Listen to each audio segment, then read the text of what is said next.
In the world of crocodiles, size is everything. And this one is an absolute monster.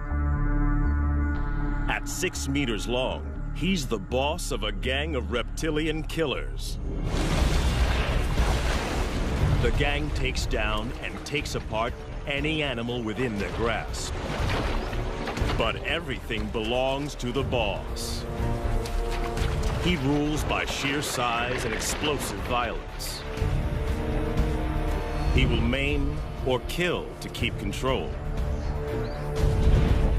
But this year, a young male takes on the brutal hierarchy of the Croc Ganglands.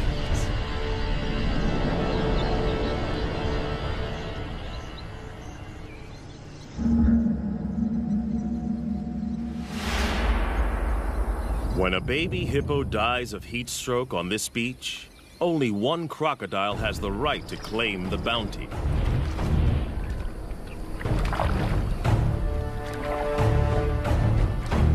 He is the Croc Boss, the godfather of the ganglands. In crocodile hierarchy, size is power. And for many, many years, his 1,000 kilograms has topped the scales. As biggest croc on the beach, all food is his.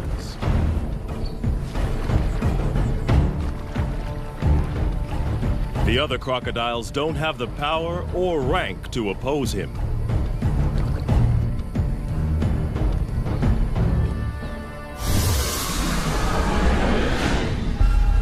The boss didn't discover this carcass. One of the subdominant males found the prize.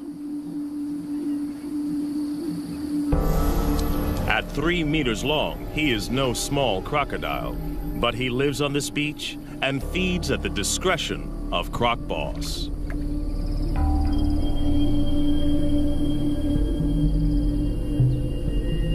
All the smaller crocodiles understand the rules. They only eat if the boss allows it. All along the river, territories work the same. Sections, each as big as 4 Olympic swimming pools, are dominated by a single large crocodile and his gang.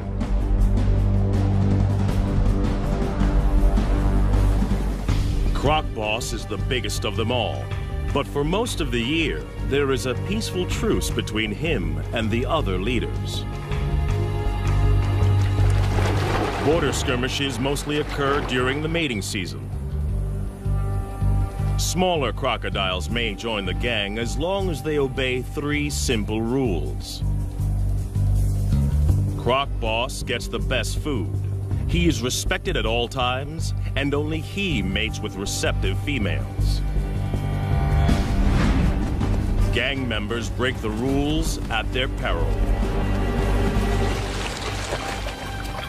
But there is always a younger rival, trying to get big enough to become a boss in his own right. These pretenders are shadow bosses, waiting for their moment. We call them phantoms. There have been other takeover bids. A smaller male tried to mate with one of the boss's females.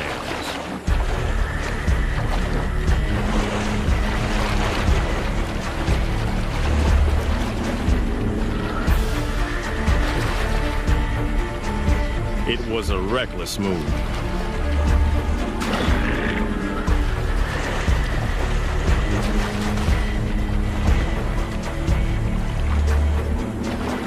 The challenger's bony armor was no match for the boss's brutal bites, as powerful as a trash compactor.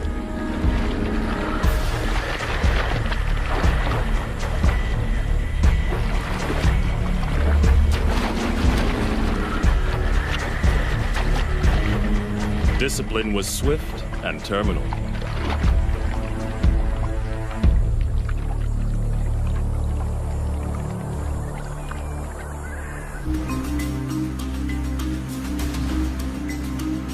This Croc Boss's territory in Africa is a stretch of the Luangwa River in Zambia, in the South Luangwa National Park.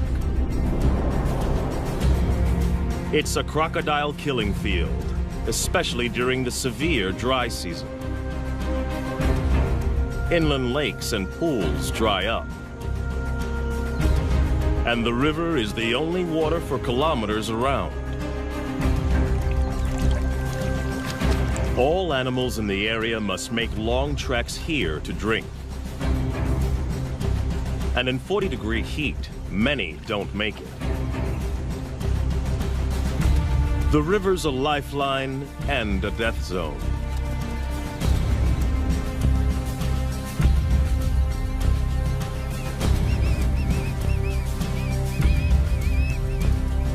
For the croc gangs, the living is easy. Even the smaller ones get to feed.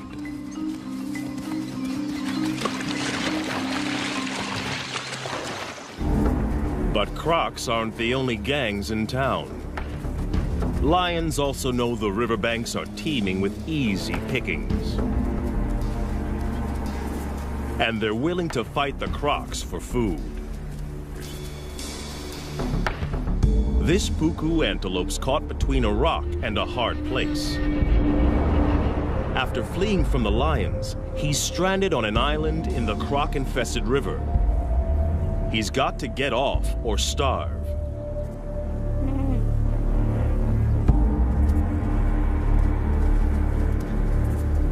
The lions won't swim after their prey.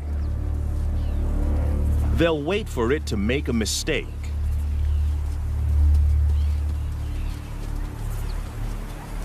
The puku's biggest threat lies in the water. The young phantom is perfectly placed for an attack. Away from the gang, this antelope is his to lose. There's no way the croc can catch the puku on the land. But there's no way the puku can outswim the croc. It's like a game of chess with life and death stakes.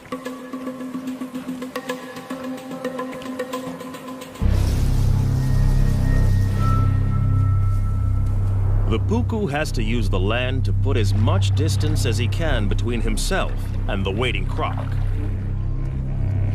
and figure out the shortest swim possible. The croc must anticipate the puku's escape route.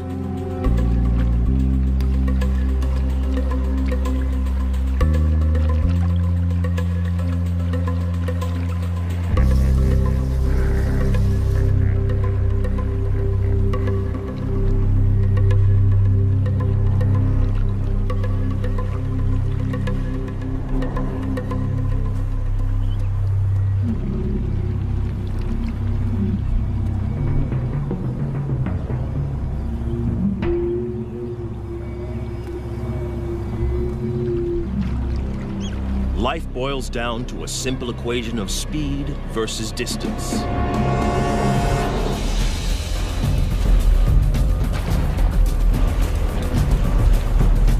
The croc submerges like a torpedo to reduce drag in the water.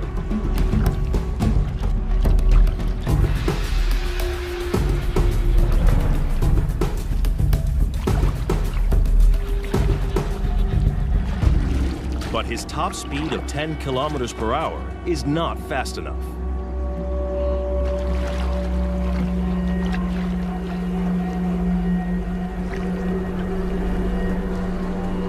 The puku's calculations pay off. He's foiled two top predators.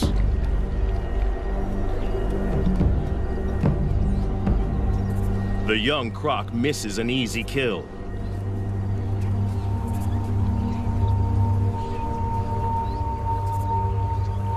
His solo hunting attempt is a failure.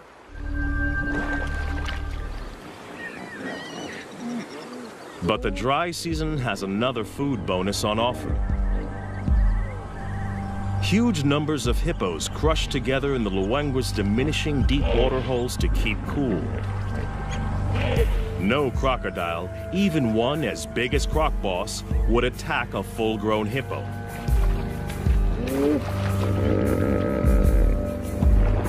They are way too big and dangerous to take on. A single hippo bite would destroy a big crocodile.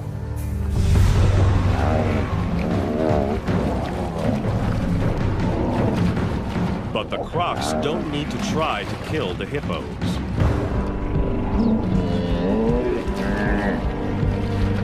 In crowds like this, these aggressive 3-ton herbivores will often fight to the death.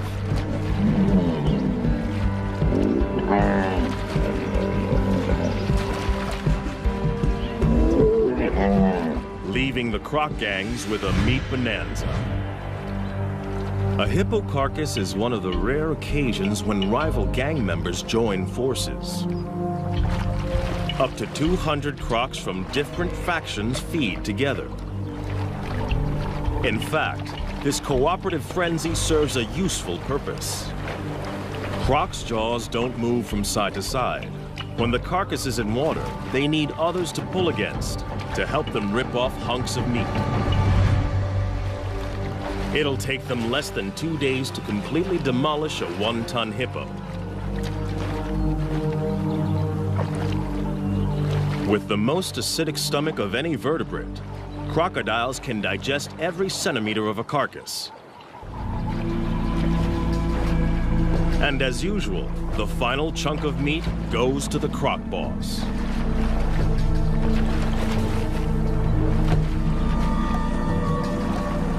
No other croc has the power to argue.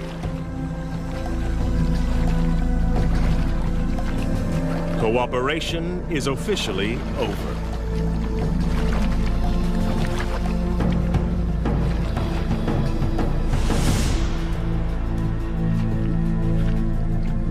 Back on dry land, the lion pride is also living well off the deadly dry season. There's no need to hunt when the scavenging is so good. They rule the riverbanks just beyond the croc's reach. They own this feeding ground, and the crocs know it. Even Croc Boss won't come up here to try to take this carcass off the lions.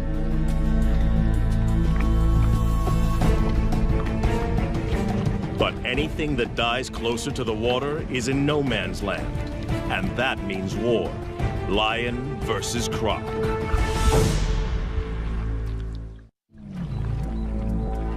A dead elephant offers up a gigantic feast for the croc gang. They didn't kill it. The deadly dry season serves up another meat mountain.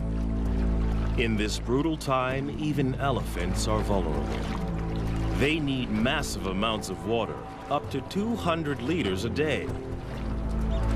If they don't get enough to drink, heat stroke can quickly kill them.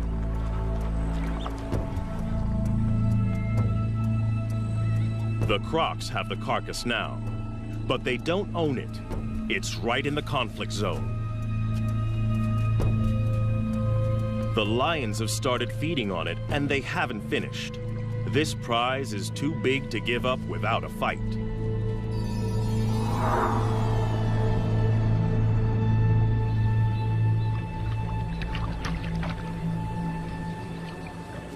One young male wants more.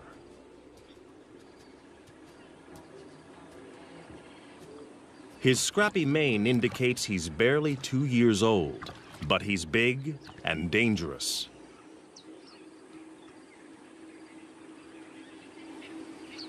Most of the crocs know to keep their distance.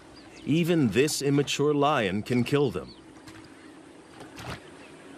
But the inexperienced smaller crocs are willing to take him on.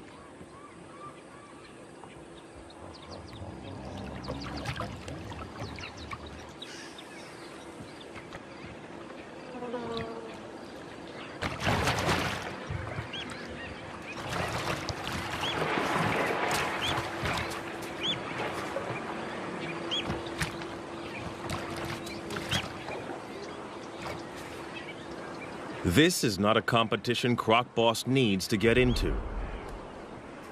The pickings are slim, and if the gang wins, the carcass is his for the taking anyway.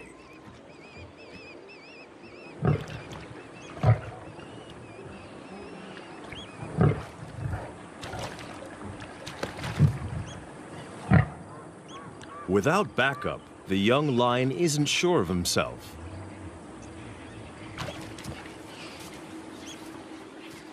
The crocodiles win today.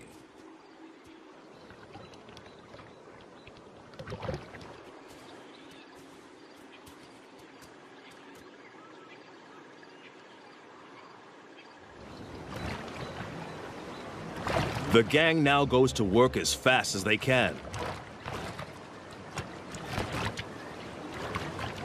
It's a race to rip as much meat as possible from the carcass.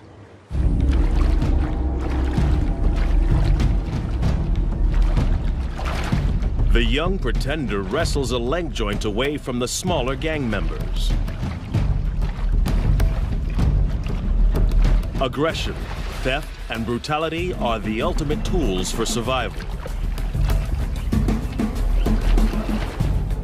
In crocodile hierarchy, bigger individuals are always looking to exploit the little guy.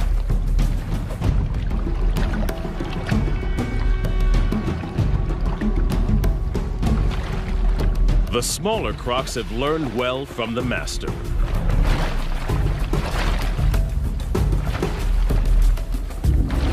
But there is only one master. Croc Boss comes to claim his dues.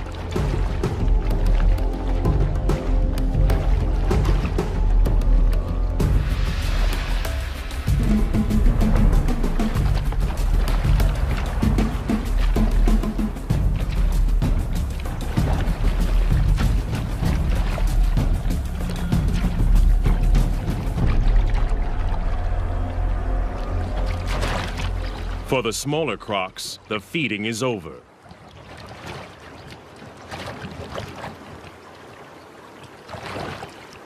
There is no way for the phantom to mount a challenge.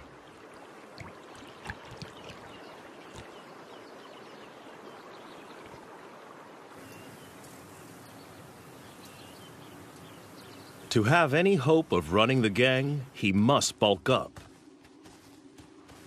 And he can't do that on leftovers from the boss. He's got to find his own food.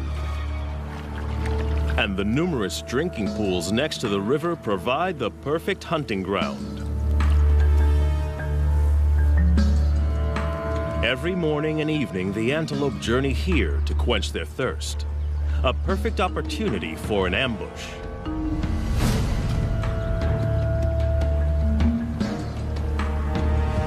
But the impala are on high alert.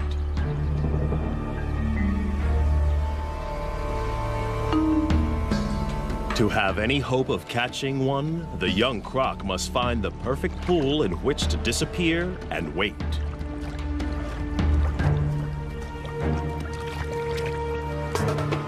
The impala are smart to the crocodile's strategy. They try to drink together where there's safety in numbers.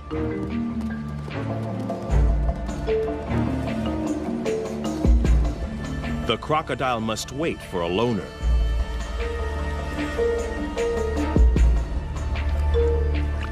The trap is set.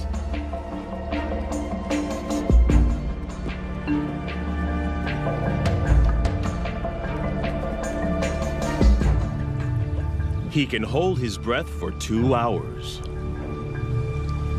And this impala has no clue that below the surface lurks a ravenous crocodile poised to strike.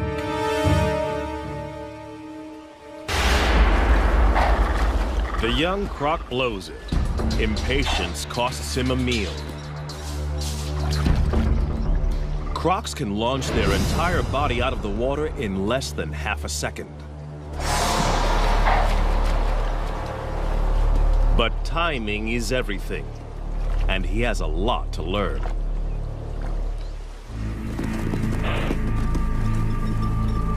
The prey is spooked. The hunt is over. It's a half chance for the lions.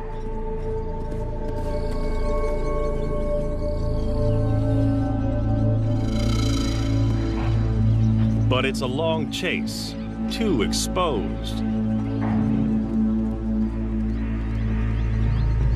And they're not that desperate.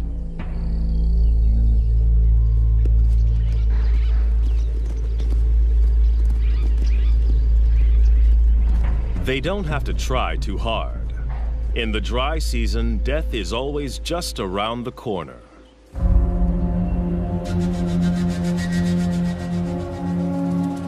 After the unsuccessful hunt, the young croc has to recover and recharge his batteries. Crocodiles bask to keep their body temperature up and digest more efficiently.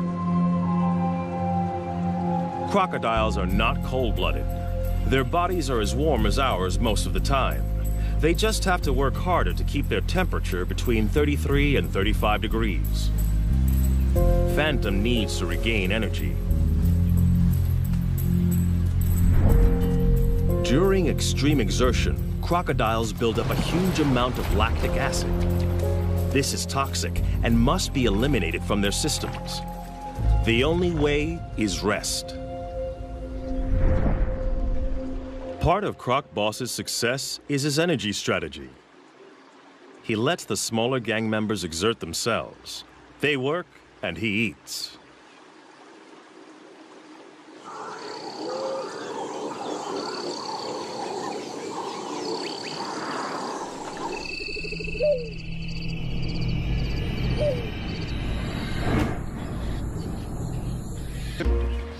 And they have the most unexpected allies. Water birds are usually fair game for crocodiles. But during the dry season, there's a truce. The birds don't fear the crocs.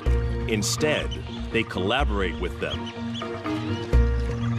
As water disappears from the inland lagoons, fish become trapped in the shallows. Jammed together, they are easy for the birds to catch. Every attempt nets a mouthful of fish. The crocodiles benefit in exactly the same way and work with the birds to corral the fish into ever tighter spaces.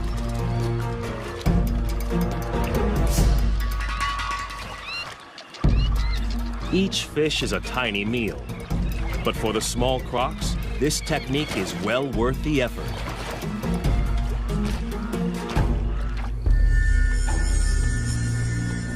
But for a monster like Croc Boss, chasing small fry is a total waste of energy. He'll wait and preserve his energy for bigger game and other activities that are his alone to enjoy.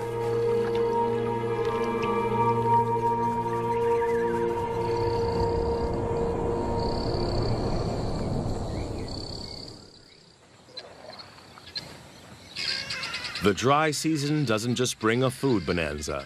There's an even bigger prize, mating.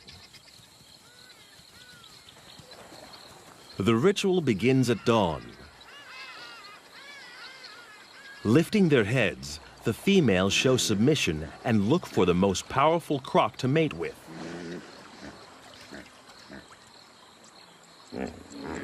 The boss raises his body and literally stands out in the river. It's a visible sign of his status. By rights, all receptive females are his.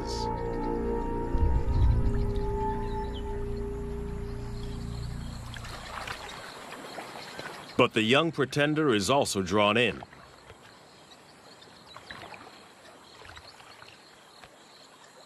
The females secrete a pheromone into the water. It signals they're ready.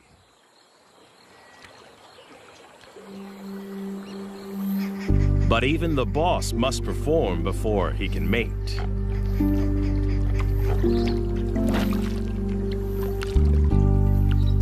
It's the only situation he cannot control. The final choice is made by the females. In mating season, females are permitted to wander through rival gang territories as they check out potential partners. The boss's head slaps and bubble blowing are the croc equivalent of beating your chest.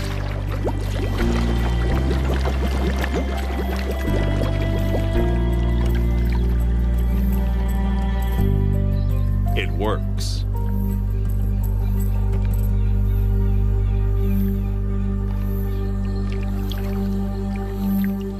The smaller male can only watch. For a one-ton monster, the boss's mating ritual is surprisingly tender. He blows bubbles that delicately tickle the female's sensitive neck area.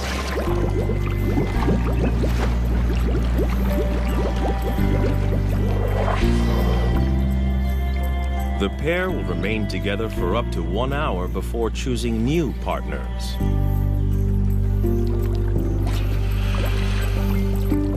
But one smaller female is not prepared to wait.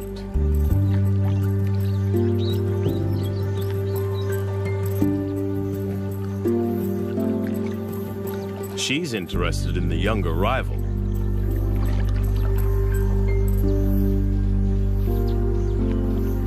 The boss's dance is coming to the end.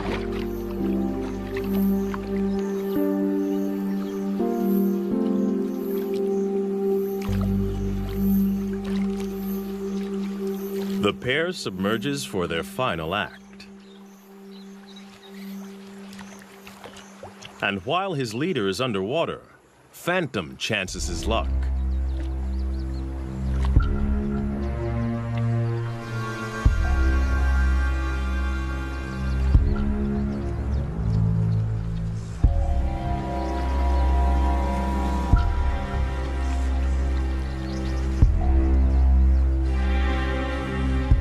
But the boss didn't get where he is by being inattentive.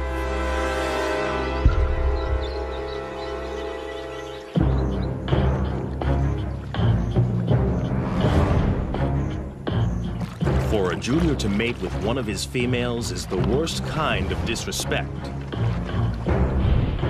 He must be punished. Others have been killed for less. The young croc is now swimming for his life. He's offended in the worst way. And Croc Boss will kill him if he can catch him. But his chase is half-hearted. The boss is still distracted by the mating privileges that come with his position.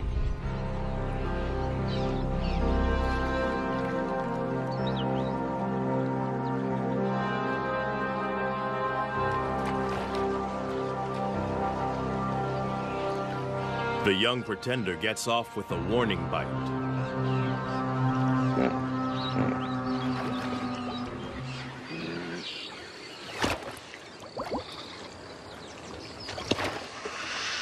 Now the insubordinate is dealt with. The boss can return to more gentle pursuits.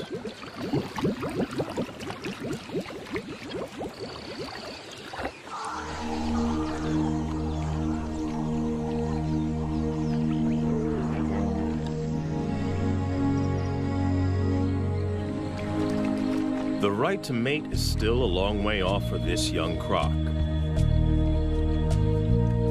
He needs to grow. And to do that, he's got to grab every opportunity to hunt.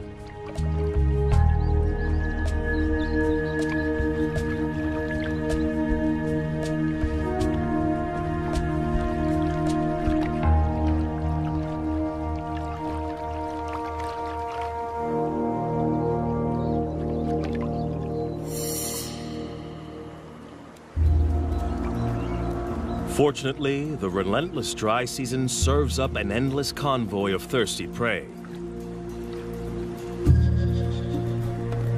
Twice a day, regular as clockwork, impala and wildebeest gather to drink.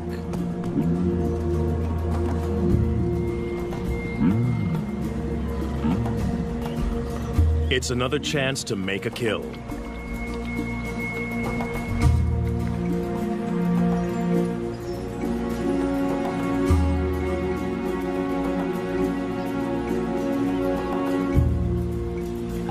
These impala are safe. They know exactly where the danger lurks.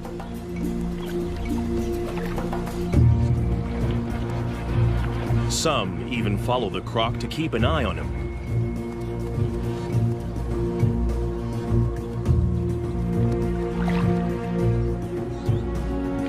He is searching for the perfect place to spring a trap.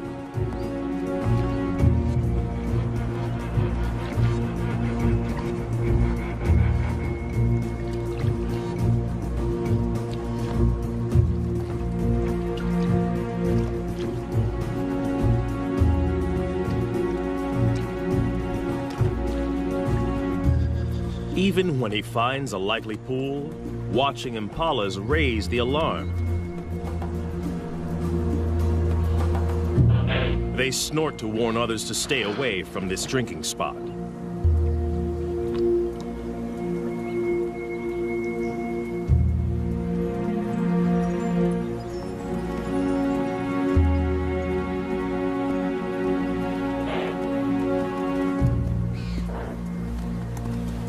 But with an unending stream of animals coming to drink, it isn't long before one individual doesn't get the message.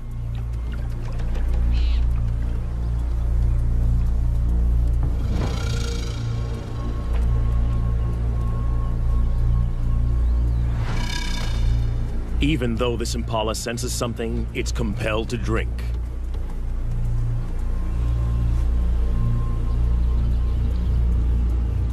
Thirst overrides fear, but it's braced for danger.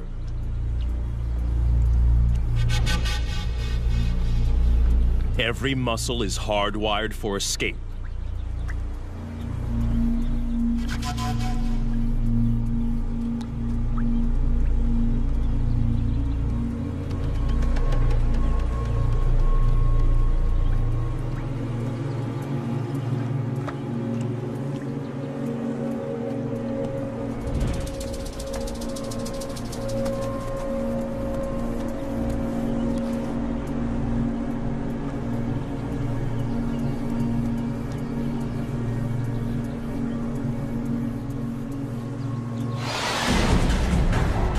Perfect strike.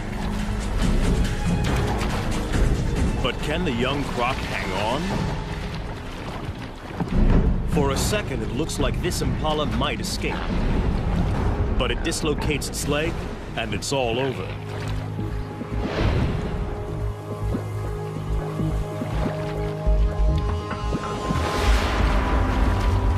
The timing of Phantom's ambush was a tiny bit off. He only manages to grab the impala's horn and is forced to bite again. But in the struggle, the impala's leg is tangled in its own horn, and it's all over.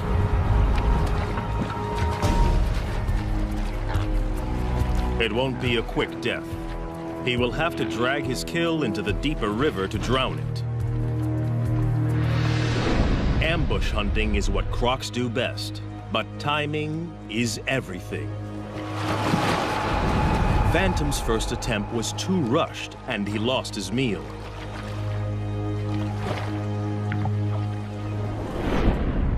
But the young pretender is learning. This time, he patiently waited for the impala to make a crucial mistake.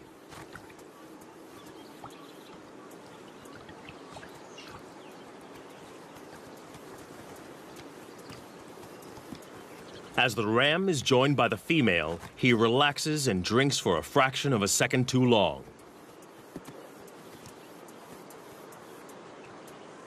A fatal error.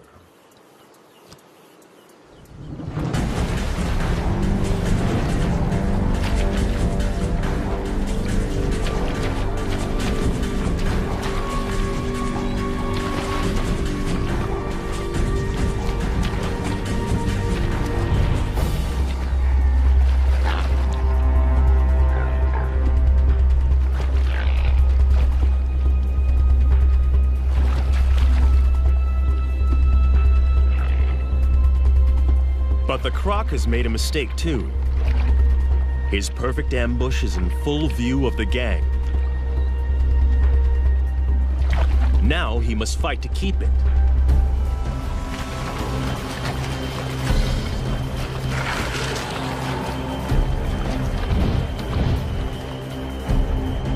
And the croc boss has also seen the takedown.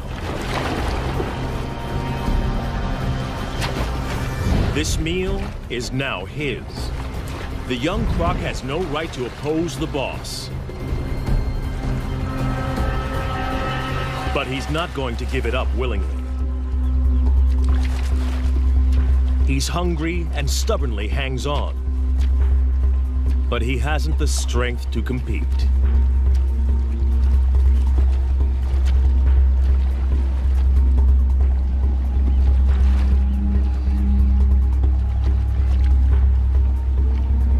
The rest of the gang fights to get a bite onto the impala.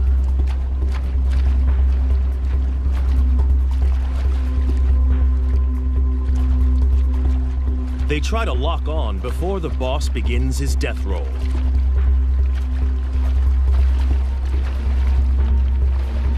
As the giant spins, he literally tears the impala to pieces. Any of the gang that can hang on may end up with a big chunk of meat. The impala has gone from living animal to meat chunks in a couple of seconds. Some of the gang manages to snag a piece, but not the pretender. In the ganglands, catching the prey doesn't guarantee you eat the prey. Hunting and fighting are a major drain on a smaller crocodile's energy reserves. Phantom must rest to build up his strength.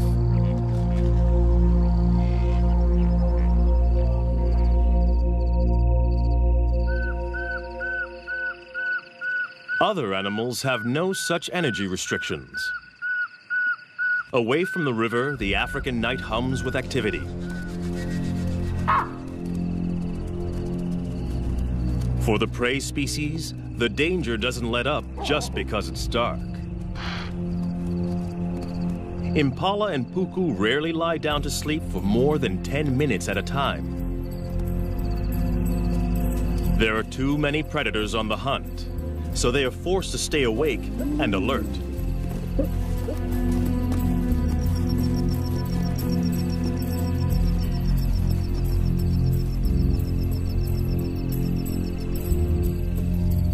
Lions take advantage when the crocodiles can't.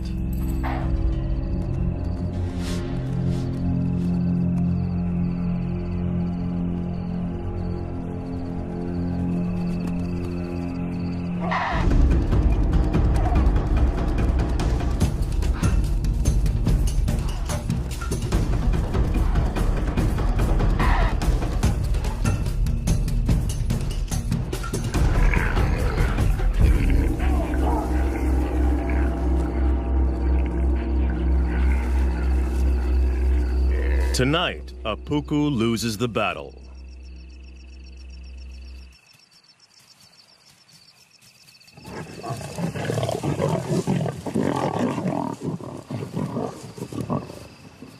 Dry season around the Luangwa River is not a good time to be a herbivore.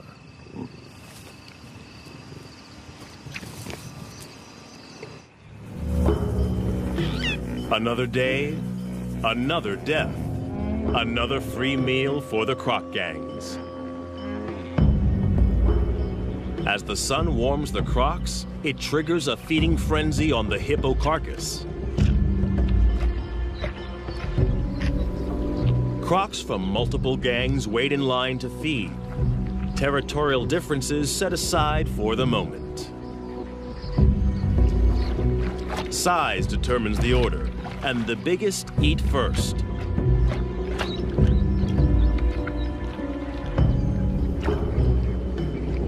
The young pretender and the other smaller crocs must wait.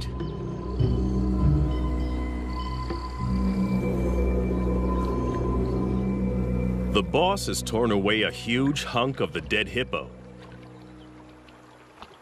And in a strange twist, he is now being harried by a living hippo. One of the few creatures that can kill a big crocodile. In a bizarre scene, the croc boss is being menaced by a huge hippo as it consumes his dead relative. At first glance, this looks like a challenge for food. But hippos are exclusive herbivores.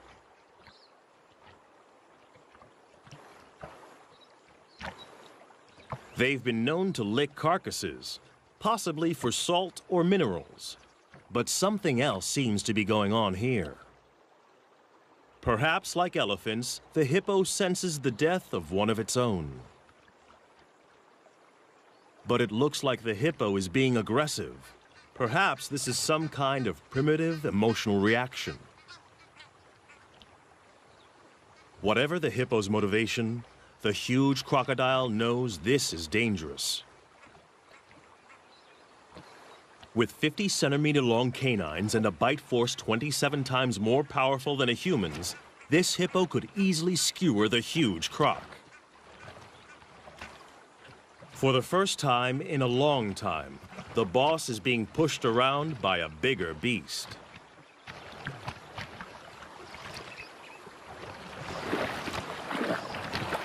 It's time to retreat.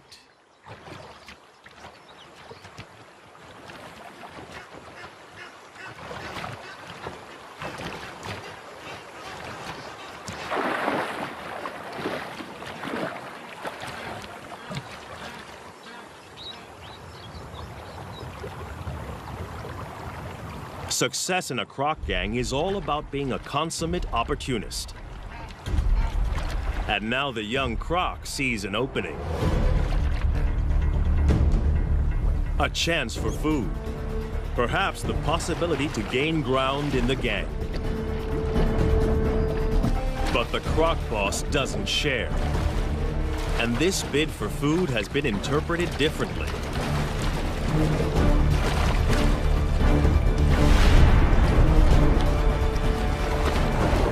It's now a power struggle.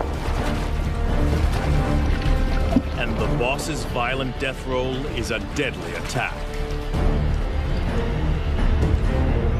Instant retreat is the only acceptable way out, and the younger croc doesn't take it.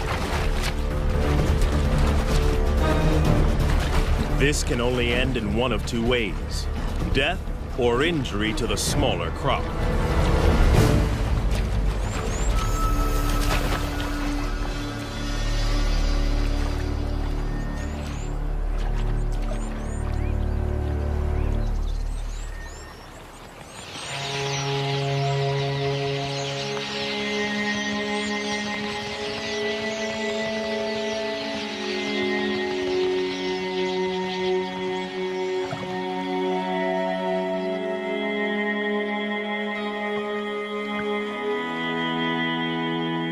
He gets off lightly.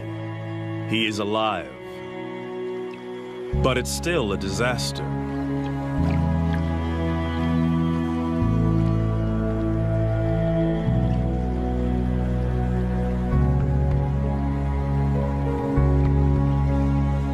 He pays for the transgression with his own flesh and blood.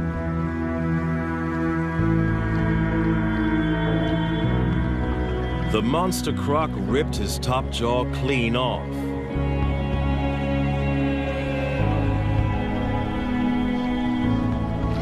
Amazingly, the smaller croc will survive this hideous injury.